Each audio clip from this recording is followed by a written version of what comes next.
Bonjour à tous et bienvenue dans notre émission 100% Quintet. On se retrouve alors pour une émission dédiée à la réunion de Cabourg le vendredi prochain, vendredi 15 juillet. Par contre, ce n'est pas le GNT qui est support du Quintet puisqu'ils ne seront que 11 au départ de cette belle course. Et donc la société mère, le Trot, nous a proposé le prix des Elborg à la place pour être support du Quintet. Une course réservée à des concurrents âgés de 7 à 8 ans. Ils n'ont pas gagné 190 000 € de gains et le recul de 25 mètres est prévu à 90 000. Recul de 25 mètres parce que bien sûr on partira sur le long parcours de Cabourg de 2750 mètres. On voit tout de suite le tableau des partants avec 8 concurrents à chaque échelon. Ecosi, Fatal Gwen, Forever Stone partiront tous du premier poteau avec un emoji orange. Fedanover était affublé d'un emoji vert. C'est l'entraînement de Stéphane Provost, la drift de Johan Le Bourgeois. El Paco vient un petit peu ensuite. C'est le seul concurrent ferré du premier poteau. D'ailleurs, c'est intéressant à noter. Elvira Sauton déferré des 4, mais avec un emoji rouge malgré la présence de Benjamin Rochard à son sulky. Et Crin du Léon, c'est l'une des belles possibilités du premier poteau, a priori, avec François Lagadoc qui a réalisé déjà une première semaine du meeting presque flamboyante avec plusieurs succès. Et Chirodem se vient ensuite, le numéro 8, et puis on passe aux 25 mètres avec le 9 et Hol de Rio. Expeditious, pareil, 25 mètres avec David Thomas, néanmoins un emoji orange, et du orange on en a jusqu'à la fin du tableau, puisque Falco des Rochers, Forever JL, El Paso Blue, Falco du Douai, Iwi Deol et Franklin Park partiront tous avec un emoji de cette couleur. Donc c'est une course intéressante, assez ouverte, que l'on va tout de suite essayer de détailler dans notre prochaine rubrique.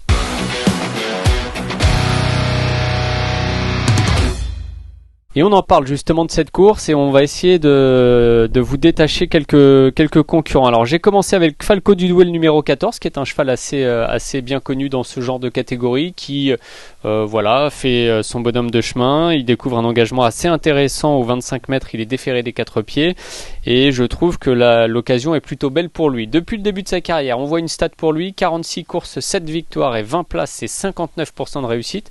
Donc c'est une belle réussite, quand on parle de 20 places, c'est 20 places parmi les 5 premiers. C'est un cheval qui s'entend bien avec Gabriel Léger-Lormini et que l'on va tout de suite revoir le 1er juin. Lors de sa victoire le 16 juin plutôt sur l'hippodrome d'Amiens dans le prix des Ortillonnages. Le cheval s'imposait bien, Kazakh marron avec des bretelles blanches que l'on connaît bien. C'est un cheval assez dur à l'effort et qui possède aussi de la vitesse. Donc c'est des qualités qu'il faut pour réussir bien sûr sur l'hippodrome de Cabourg. Et je pense que dans ce lot-là, malgré son handicap de 25 mètres, Falco du Douai est capable de jouer un très bon rôle dans cette épreuve. En tout cas, son succès était assez intéressant et depuis, le cheval s'est classé 5e, prouvant une nouvelle fois sa forme. Forever Stone maintenant. Forever Stone, le numéro 3, c'est une belle possibilité, mais je vais d'abord placer Écrin du Léon. J'ai un peu mélangé Écrin du Léon, je suis allé trop vite. Le numéro 7 ensuite, donc Écrin du Léon est très bien placé au premier poteau. C'est un hongre de 8 ans auquel on ne peut pas reprocher grand chose puisqu'il fait quasiment toutes ses courses. La dernière fois, le cheval était ferré dans une course réservée aux amateurs, il s'est classé 3e. Il est cette fois-ci très très très bien placé au premier poteau, associé à François Lagadoc qu'il connaît, on va tout de suite en reparler d'ailleurs, et il sera plaqué des antérieurs. Donc ça c'est pas mal d'atouts pour lui. C'est un concurrent que l'on connaît bien, qui est assez sûr au niveau de ses allures et qui inspire confiance, d'autant qu'avec François Lagadoc ça a déjà bien marché pour lui.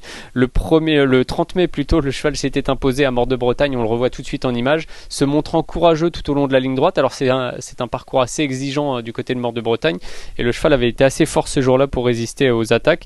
Prix Innovo et Imono plutôt. Et voilà, une belle victoire ce jour-là. Depuis, il s'est placé à plusieurs reprises. Il a pris 2 3e places, une 7e place dans des lots de différents calibres, j'ai envie de dire, puisque ce cheval-là se présente, comme je l'ai dit tout à l'heure, aussi bien en amateur que chez les apprentis ou alors dans le rang des professionnels. Bon, en tout cas, au premier poteau, Écrin du Léon, il ne devrait pas être ridicule du tout et il fait partie des possibilités. Je retiens ensuite Forever Stone. Pourquoi ? Notamment pour son excellente position au premier poteau de départ. C'est une position intéressante pour ce cheval qui est régulier, qui traverse une belle période de forme et depuis le début de l'année, Forever Stone a couru à 8 reprises pour 6 places et 75% de réussite. Donc ces 6 places ont été obtenues entre la deuxième et la troisième place à chaque fois, donc des podiums à chaque fois. Et donc quand on a 75% de réussite sur une année avec 8 courses et donc 6 podiums, c'est un pourcentage qui plaide très largement en sa faveur. Alors concrètement, on ne peut pas dire que Foreverstone soit un gagnant en puissance, puisqu'il ne cesse d'aligner les accessites. Mais au premier poteau, en étant plaqué devant, déferré derrière, associé à Dominique Lochneux et bien placé surtout au premier poteau, il a le profil tout à fait d'un cheval qui est en mesure de se placer. On le retrouve à Lisieux lors de sa dernière tentative corde à droite, Foreverstone. Deuxième le 10 juin dans le prix du restaurant le Tony. Foreverstone, c'est une casaque bleue avec une étoile blanche, des manches et une toque rouge, et ce jour-là c'était un nouvel accessite pour lui dans un lot correctement composé. Bon voilà, on voit que le cheval est net deuxième et position qu'il peut peut-être à nouveau occuper dans ce quintet disputé sur une piste de Cabourg qui devrait lui plaire d'ailleurs, puisque Foreverstone a l'air de s'adapter à pas mal de choses. Voilà pour Foreverstone. Alors ensuite j'ai fait avec deux concurrents du deuxième poteau, du second poteau même on peut dire, Falco des Rochers, très bon cheval, court quasiment toujours ferré. C'est certainement l'un des meilleurs du lot en valeur pure, Falco des Rochers. Il a à Cabourg une très belle réussite puisqu'il a couru 4 fois sur cette piste pour 2 victoires, une deuxième place et une sixième place. C'est 75% de réussite pour lui à l'arrivée sur cet anneau corde à droite. Donc ça c'est une bonne chose. On le retrouve lors de sa dernière tentative au Mont-Saint-Michel qui s'est soldée par une deuxième place. Le cheval était encore assez loin, ce qui lui arrive assez fréquemment finalement parce qu'il adore attendre et finir très vite. Donc encore assez loin dans le dernier tournant, il va finir tout à l'extérieur, casaque gros bleu, de très belle manière. Axel Lenoir qui l'entraîne était à son sulky, c'est encore le cas et c'est quasiment toujours le cas d'ailleurs. Donc c'est pas un motif d'inquiétude, loin de là, ni le fait de le voir ferré. D'ailleurs on ne doit pas s'inquiéter de voir Falco des Rochers ferré. Bon après il va falloir que ça se passe bien, il va falloir que le parcours soit fluide, si possible qu'il y ait un wagon de l'extérieur pour le ramener un peu vers la tête à un moment donné, et on peut ensuite compter sur sa redoutable pointe de vitesse finale. C'est un cheval qui a un record général de 1,11,5 et qui est le meilleur de la course. Donc voilà, ça illustre un peu les capacités de ce cheval. Cinquième et dernier concurrent dans mon prono, c'est Iwideol. Alors Iwideol a beaucoup couru au trot monté au cours de ces dernières semaines. Il a très bien fait d'ailleurs dans cette spécialité. Il est bien placé au 25 mètres, c'est un engagement assez intéressant. Déferré devant et plaqué derrière, c'est une configuration assez originale que l'on ne voit pas très souvent, mais c'est le cas pour Iwideol. Et Iwideol surtout, j'ai sorti une stat alors qui est très négative et qui va à l'encontre un peu de mon idée de le garder dans un prono, mais je trouve ça quand même intéressant de vous prévenir que ce cheval-là, depuis le début de l'année à l'attelé, a couru 6 fois pour aucune victoire et aucune place. Donc voilà, il n'a pas du tout réussi à l'atteler cette année. C'est certainement la raison pour laquelle Antoine Lérité, son entraîneur qui est aussi son driver, a décidé de le mettre au trot monté, parce que ça s'est pas très bien passé dans cette spécialité. Néanmoins c'est un cheval qui est en forme et qui garde quand même la mesure d'un lot de ce genre. Donc moi je pense que c'est très risqué de faire sans Iwideol dans ce quintet là. On le retrouve d'ailleurs Iwideol alors à l'occasion d'une course au trot monté bien sûr, puisqu'il a brillé dans cette spécialité dernièrement. C'était le 1er juin sur l'hippodrome de Caen et il se classait deuxième. Donc c'était très bien dans le prix de l'AC. Casaque bleu, toque blanche pour Iwideol. Deuxième, une très bonne deuxième place sur le pied de 13, donc qui lui confère évidemment au chrono une belle chance théorique dans ce quintet. Et le cheval depuis a couru 5e dans un lot encore assez fort sur l'hippodrome de Caen. Voilà, quelques indications pour ce concurrent qui est âgé de 8 ans, qui est à mon avis un cheval intéressant à suivre et qui peut pourquoi pas amener un petit peu de cote, parce que c'est sûr que quand on va voir son palmarès au trot attelé cette année, on va pas avoir vraiment envie de le garder, mais moi j'ai envie de faire un petit peu avec cet outsider. Beaucoup de chevaux, j'aurais pu citer beaucoup de chevaux dans ce quintet. Je vais pas les passer en revue, mais moi je vous conseille vraiment d'élargir vos jeux. C'est un quintet qui demeure quand même assez ouvert. Voilà pour l'étude de ce quintet, on se retrouve tout de suite dans notre dernière partie, notre choix.